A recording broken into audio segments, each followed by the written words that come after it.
अब हम डिस्कस करेंगे एक्स्ट्रा जुडिशियल रेमेडीज़ की कुछ टाइप्स। उस रेमेडी को कहते हैं जिसमें हम अपने जो मसले होते हैं वो दूसरी पार्टी के साथ खुद ही सॉल्व कर लेते हैं, कोर्ट के पास जाने की ज़रूरत नहीं पड़ती, उस पर कोई लीगल एक्शन नहीं लेते हैं। तो वो होती हैं एक्स्ट्रा जुडिशियल रेमेडीज़। इसमें पहले भी इसकी जो काइंड्स हैं वो हैं re entry on land, recapture of good, distress, damage fees and explosion of trespasser और अबैटमेंट ऑफ न्यूसेंस, जिनको एक एक करके डिटेल से डिस्कस करते हैं।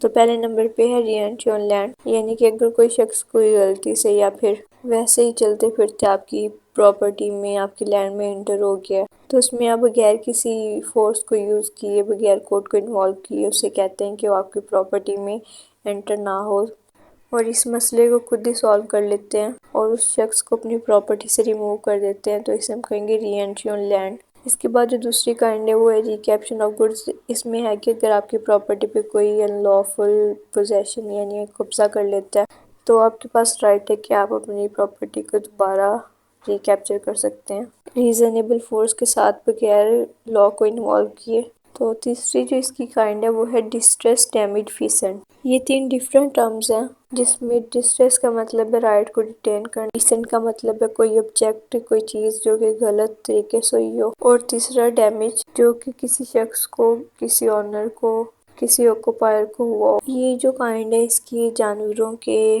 किसी की प्रॉपर्टी में एंटर होने पर होती है, यानी कि किसी के पास कोई कैटल है वो किसी और की प्रॉपर्टी में गलती से चला जाता है या उसे खुद लेके चला जाता है और उसकी जो क्रॉप्स होते हैं उन्हें डैमेज कर देता है। तो जिसकी प्रॉपर्टी में वो एंटर हुआ है उसके पास राइट है कि वो उसका जो कैटल है वो उसे अपने पास रख सकता है, और जो दूसरी जिसका वो कैटल था उसे कह सकता है कि मुझे जितना लॉस हुआ है जब तक तुम उसकी भरपाई नहीं करोगे मैं तुम्हें तुम्हारा जानवर वापस नहीं करूँगा। तो जब वो दूसरी पार्टी उसकी रिक्वायरमेंट्स को फुलफ़िल करेगी, उसके लॉस को फुलफ़िल करेगी, तो अपना कैटल जो होगा वो वापस ले जाएगी। तो इसमें उन पार्टीज़ का जो भी मसला था उन्होंने खुद आपस में ही सॉल्व कर लिया बगैर किसी लॉ को इन्वॉल्व किए।